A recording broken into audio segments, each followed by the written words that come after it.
that picture up Okay, to I change it won't. in the future. We'll definitely take a All better right. picture. Got to get a picture with like cigars Oh, or in the something. future, yeah, no, I was just looking at the handful of ones I have on my Google Photos. Hmm. All right. So we just got back. Technically, we got back a few days ago. We got back from New York City. Yeah, this is Um, post New York City. right. You said you had a few things that you wanted to talk to me about. Did you want to go first? We can lead into it. So I started Crime and Punishment by Dostoevsky. By Dostoevsky. Nice. Yeah, That's a big book, bro. it's Right? fire. Isn't I that a love it. massive book though? Like 1,300 pages or something? I'm listening to the audiobook, so I'm not entirely sure, but yeah, it's a long book. Wait, It's I can his look it up most right now. his most famous work. Yeah, of course. Um, What I love the most about it is just like some of the insight that he has into human psyche.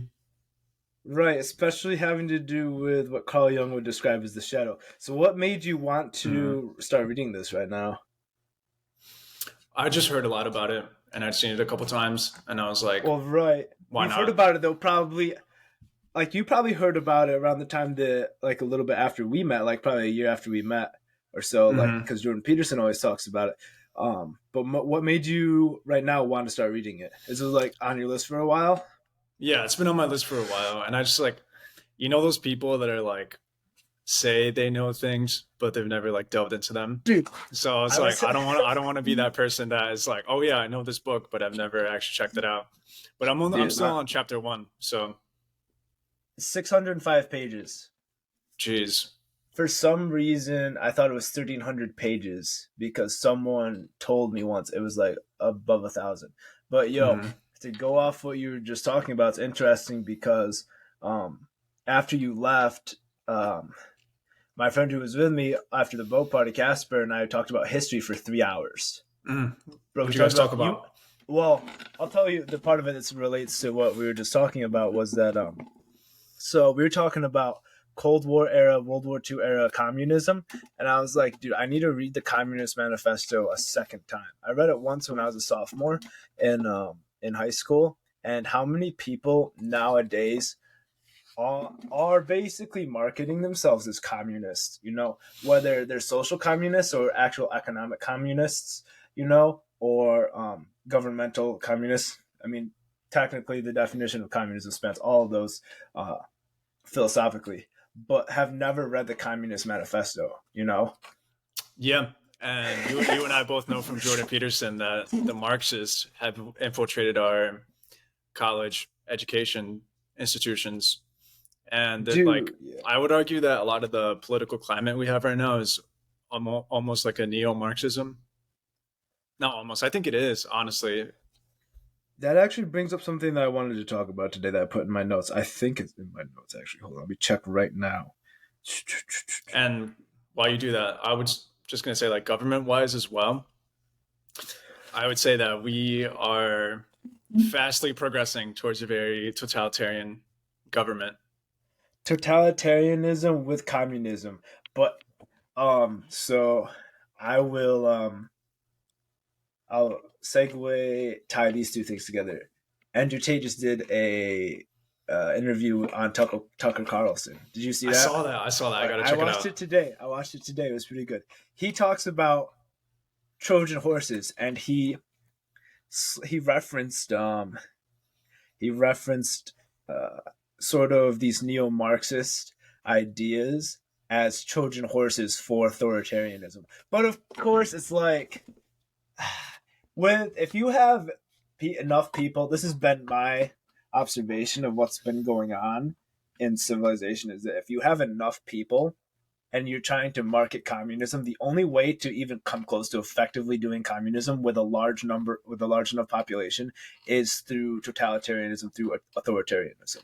You know, it's my opinion. Sorry, I was gonna cut you off, but um, communism would work the best in small populations.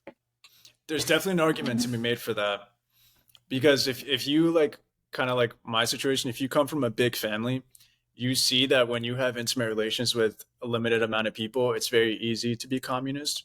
Yeah, But bro, you what, can share because like you all got the same stuff in common. Like you want to see everyone, you want to see your neighbor succeed. You know? yeah. But back to what you were saying. So, you know how we like to talk a lot about how China is very totalitarian Marxist? That's what There's it almost, appears, right? yeah, Yeah, there's almost an argument to be made, though, that the same thing has happened here in the West in America because, especially the conservative sect, likes to talk about how we have all these rights and this and that. And the left originally started as like defending liberty and all that. But now, if you think about it, it's like, how many rights do we actually have? Because there's a lot of censorship, which we talked about in our last episode. And they're like slowly stripping away all of our rights. Of course, we all saw that during COVID. it's rights and laws. There's a saying. I'm gonna look it up right now and see if I can find it. It's like sick nations make laws. Nope, can't find it after a quick search. There's just some saying that basically comments summarizes the correlation between um, the ends of nations and how intense and how many laws they start to impose on the people. Mm-hmm. And You it's know, interesting because, of course, in the East, these people are more used to doing things for the greater good. But in the West, since we're so focused on the individual, they almost had to Trojan horse, how you said, the Marxism. And I feel like they're doing that through the woke stuff. do you think so? You think it's intent, like completely conscious, completely intentional, that it's authoritarianism hidden behind virtue signaling, essentially. So here's the thing: we can definitely start looking at evidence and start pulling things up. But I would just say, looking at the gestalt, like the whole picture, I would say yes, Dude, did you just say Gestalt? gestalt. What is that? That's a German term. What does that mean, bro? I speak German. I should know that though. I heard it in intro to psych. It just means like you look at the whole picture. Like the macrocosm. Yeah. Okay. So yeah, Yo, I would definitely say this woke stuff is definitely Trojan horse Marxism, and that's the only way to convince Americans to be totalitarian because we're since we're little we're all told, the Pledge of Allegiance, under liberty, God, and dude, so it's now it's sorry not no, to keep cut you going. off, but No, you're good, bro. You're good. Do what you do it. so okay, so the left preaches tolerance, right? But as soon as you say anything against their agenda, then immediately you're labeled as They'll intolerant. they'll throw names at you, bro. Yes. They'll throw names at you. Yeah. um, this it's. I have a question for you. Then this is not one of the questions I wrote down, but it's interesting, and I can ask you this question because of the background you have. So are you familiar with McCarthyism? If I remember correctly, that's when he was accusing people of being Yeah, communists and they right. went to court. So it's I think it's ironic that now it's almost seems like it's going the philosophically the other way. Now everyone, Mm-hmm. it's really communism. It's philosophically communism. Mm-hmm. And have you heard of the horseshoe theory in politics? No, what's that? When you go too much one way or the other, you come full circle. Right. Um, I'm gonna be honest though with the McCarthyism thing. It's cool to point at that and say, "Hey, look, now there's a bunch of these neo-Marxists so closely related to communism." But I think it's just coincidental, to be honest. I think it's coincidental that the pushback we're seeing now culturally and Mm-hmm. in society is to the left. I think it's coincidental It almost seems compared to the post World War II communism Red Scare stuff that was going on. That's very corny to say this, but it's true. But like history really does repeat itself. The themes repeat itself. Mm-hmm. I wish you were there, bro, Saturday night because you would have loved the conversation that Casper and I had. And I was Yeah, like, bro. bro, Yeah. my homie Oscar on the boat, dude, he would have loved this combo. What else? What else So, did you guys touch on? dude, oh man. Well, outside of martial arts and history, it was really just history. And okay. we can go down this, even though this isn't what I wanted to. We can record, whatever. So he thinks Yeah. that going. Let's go to geopolitical events. He made the Ukraine Russia thing. Dude, I have like no. I think I don't have an understanding enough, a good enough understanding to make a decent judgment on the outcome. But he said, and Casper really surprised me with his knowledge of history, that if Russia defeats Ukraine, then there's going to be a World War III. Mm-hmm. I don't know enough about what's going on there, or the history of it as much as I would like to, but based on what I do know right now, that seems to make a lot of sense. Mm. So my understanding is, of course, post World War II, two superpowers, USA, Russia, they're both trying to capture as much territory as they can. Soviet Union collapses in the 90s, and then I don't know if this has always been the case or if this is a kind of a relatively recent phenomenon, but the US and NATO have been wanting to encroach more and more on Russia, and there's a very anti-Russia stance. And so, in my In opinion, the I mean, Western world, yeah, you're talking about? yeah. Just to verify, yeah. So in my opinion, not that it's okay to for all these people to die. Like, I'm in no way excusing Putin, but like it kind of makes sense why he would start a war and to take back Ukraine. It became this. So we will learn about World War I and World War II in history class. This happening right now is making it very apparent to me, especially with what kinds of narratives the media is pushing, that it's never black and white. It's never there's a good guy and a bad guy. The first time that I personally was exposed to is when um, it was described how the United States allied with the USSR in World War II.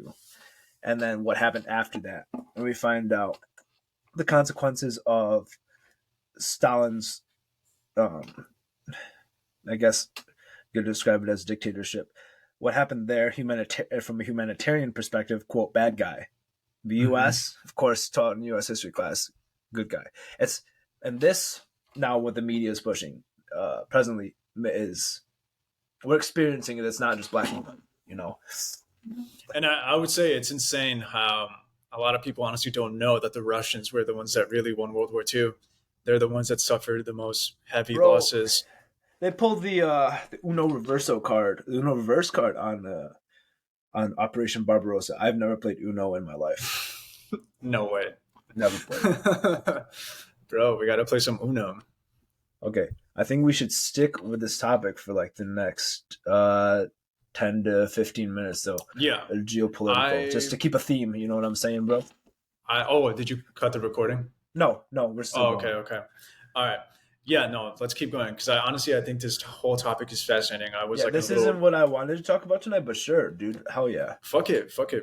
I'll get behind. I Get went on behind a you whole with it little rabbit hole on today. Ukraine. No, no, just in Oh, like the recently. past couple, yeah, recently. Um, so of course we live in the West. We get a lot of Western propaganda, and everybody likes to paint Zelensky as the good guy. But if you look at, of course, some of the Russian propaganda, which I'll say we don't know if it's true or not, but at least it's interesting to see another point of view, that Zelensky has a very um, colorful history. I would say, like he's very suspicious the way he came up, and some of the Russian propaganda was saying that there was Nazis in Ukraine, and that actually turned out to be true. That was actually verified by our news outlets. There's a sect of the Ukrainian government that are genuine Nazis. Bro, I think Casper was kind of telling me something about that too. You know, can you summarize in 2 to 3 points, things that lead you to use the adjective suspicious to describe Zelensky? Well, he was an actor, and Right, I somehow saw that. I he, saw that. yeah, somehow he became the leader of a government, and apparently his campaign was all paid for by the previous man that was in power. And of course, this man is going to say, I have no influence over Zelensky. But if he's paying for his campaign, then you can put two and two together. Right. Okay, so let's go to a more philosophical question that still exists in this realm of geopolitics. If this guy is paying for the next Ukrainian, would you call him a president? Is he called the president in I think Ukraine? he's the Dude, president. Yeah. I'm so out of touch in Eastern Europe, even though they're home to some sick stuff. But um, do you think it's better for nations to experience the same political philosophy or similar political philosophies over the course of decades, or to refresh? This is a very nuanced question, though. In the case of, do you know enough about Ukraine to make that statement? No, no, I wouldn't say I know enough. I just know a lot about this recent history. That's interesting. You see that, so you see that all over the place in history and Hmm. government. That the guy who was just in office wants to put someone Hmm. who of the same flavor in, and of Exactly. course, as always, money, people, Hmm. money, people, cash, and voices. Yeah, but it's okay. So to you, this is really oversimplifying things. But to use an analogy, um, I'm the West, you're Russia, and we have another friend in the middle between us. And I tell this friend is the only thing that's stopping you and me from fighting each other. And I come over to this friend and I'm like, hey, I'm going to give you guns and I'm going to give you a gun and my protection. And let's, like in case we want to beat up Phil, like how would you feel? Well, fuck you guys. Exactly. Yeah, I Dude, know that's way oversimplification, but that I'm the only other historical complexity in my mind that is similar to that is like Israel. mm, Israel and Ukraine. It's just, and then the Balkans around World War One. Geographic locations of contention. The history is too complex, and this is why, well, of course, I haven't dedicated enough energy to looking into it, which perhaps I should, given that it's on our front door right now. You mm. know, You know what's another one actually? The Bosnian War. I tried to briefly look into it, and honestly, like it's even hard to find sources on it, and I think they kind of want it that way. Same hold as the on. war in Yemen I'm as gonna well. I'm gonna look up the map of Eastern Europe right now. I need to, maps help me. I want to Yeah. see where Bosnia is.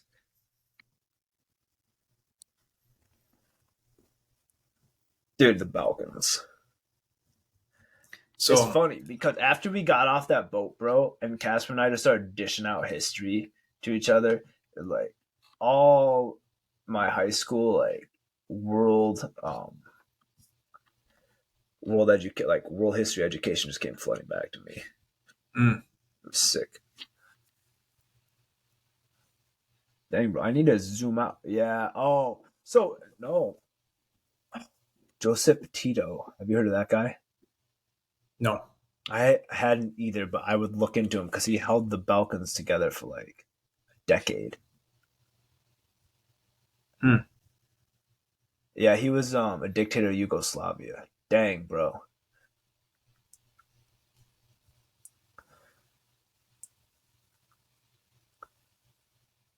And you know how earlier you were just saying that picture that we always paint us as the good guys. That's all I could really find in the Bosnian War. That it's like a civil war broke out, atrocities were committed, genocide, and then Bill Clinton, the savior, came in and brought peace. The Bosnian War happened in the early 2000s.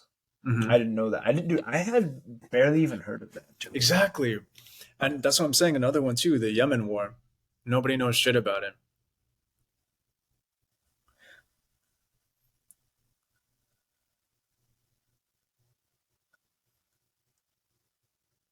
I know what I'm thinking of right now. So looking at the maps, Mhm.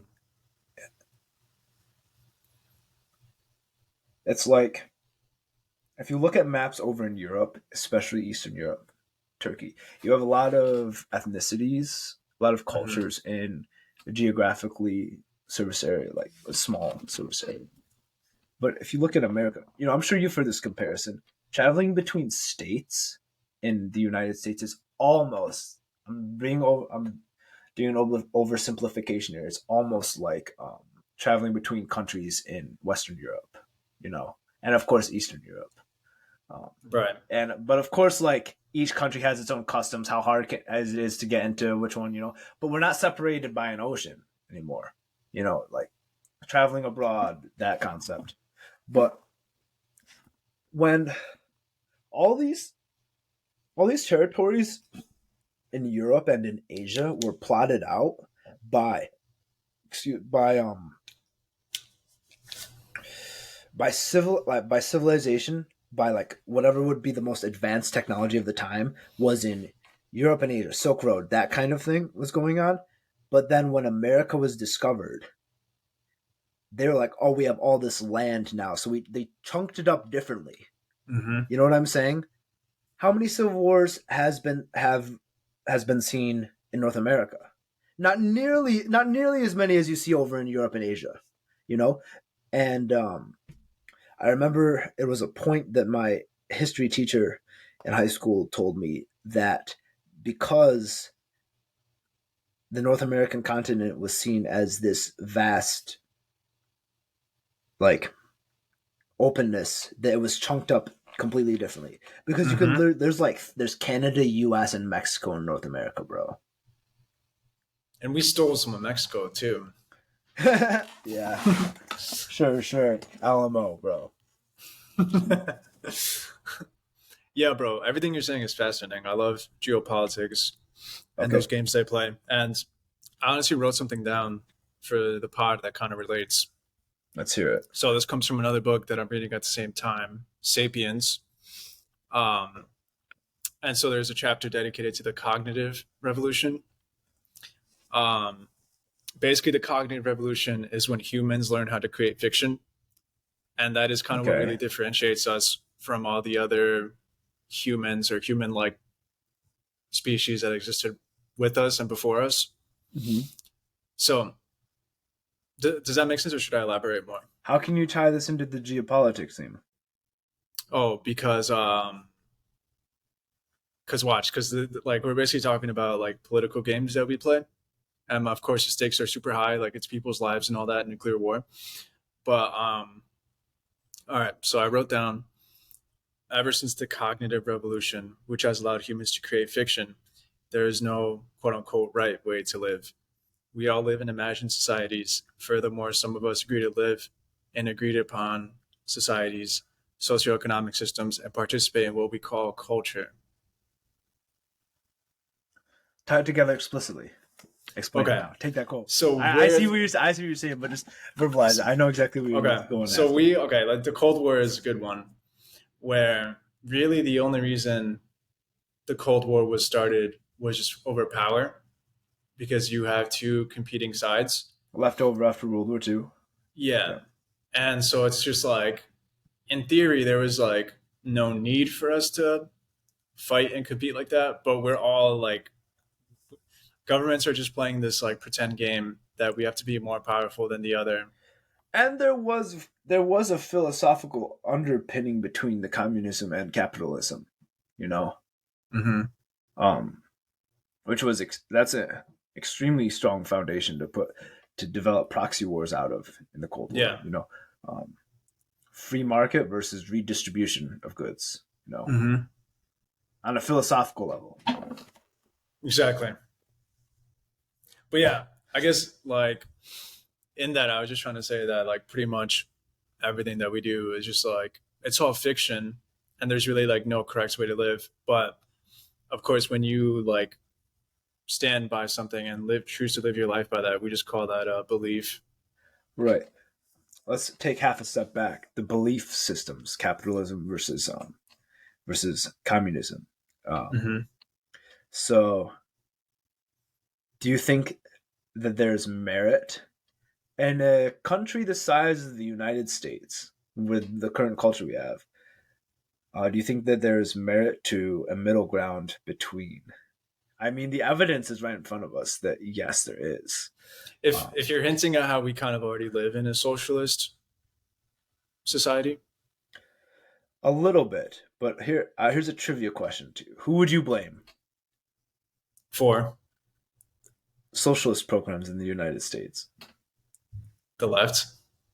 Person. Oh, FDR. Yeah, that's what I'm talking about, gangster. Yeah, dude, it's so funny, dude, because he pulled us out of the depression with that, like mid key, he did, like he started it, you know. Mm-hmm. But what really here's an interesting question, still like historical geopolitical thing is would the United States economy rebounded without FDR's socialist programs, but World War II allowed to happen? Because it was like great Mm-mm. timing for both of them. I want to hear your opinion on it. Do you think World War II I alone could have done it production wise? Okay, yes, I think World War II might have done it alone production wise, but I think with the New Deal that was just like it was a coincidence. But I'm really glad it happened though, Dude, because it we all was like, benefit. bro, it's like at a race, dude. You get like boost at the start, and you're the fastest car, bro. Yeah, yeah. It was yeah, I know. And the when I got introduced to that in APUS history, it we were following the narrative, of course, post World War I, you know, 20s, and what was going on in Germany with inflation, and what was going on in America with the banks, and it seemed like, oh, FDR is trying to do some stuff now. Then out of nowhere, it just got catapulted with the war. But It's yeah, perfect timing. you know, right? But I would say so. World War II honestly set a really scary precedent, which is what we face now in like Ukraine, Apply Yemen, it, connect it, do it. Israel, the military-industrial complex. I actually just learned a few days ago that there's 5 companies that control the entire military budget For for our military. for America, Yes, dude. I'm invested in some that are involved in Russia, bro. nice. I got a funny story about it, but So um, yeah, yeah, so okay, keep going. so to bring it back a little bit, so we're all taught as little kids like love America, we're the good guys, and honestly, I still feel that to some degree. Of course, I'm patriotic, but it's interesting how the rest of the world perceives us, which is like as warmongers, because post World War II, that's what we are. It's like how many proxy wars have we been involved in, or Yeah, like Korea, Vietnam, Afghanistan.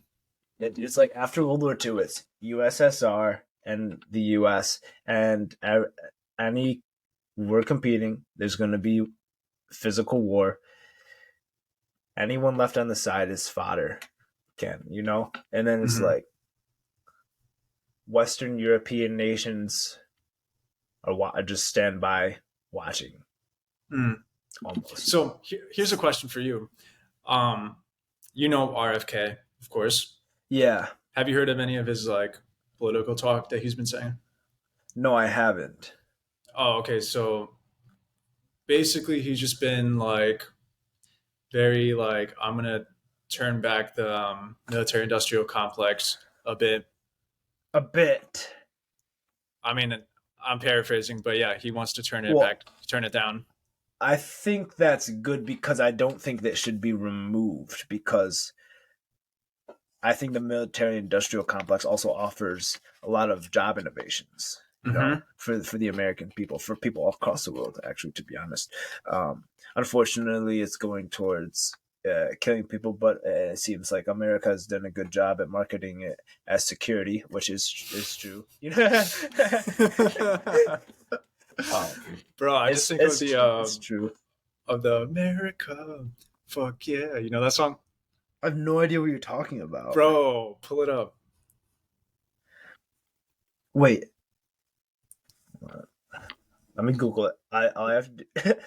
Is it like some kind of mimetic, What's a mimetic? like a meme adjective? Oh, okay, All okay. No, no, no. right. It's like it's I don't know. It's like a song that was created by like the South Park people. Podcast, or sorry, did you say South Park? Yeah. Okay, so it comes Are from a those really geniuses? yeah, that's a whole other thing we can talk about. But yeah, just look it up. All right, word. Yo, let's call this one right now. Okay. Sounds good. We threw some historical war conflict, Mm-hmm. political geography stuff at each other. Yeah. So we'll All call right. this one. Wait.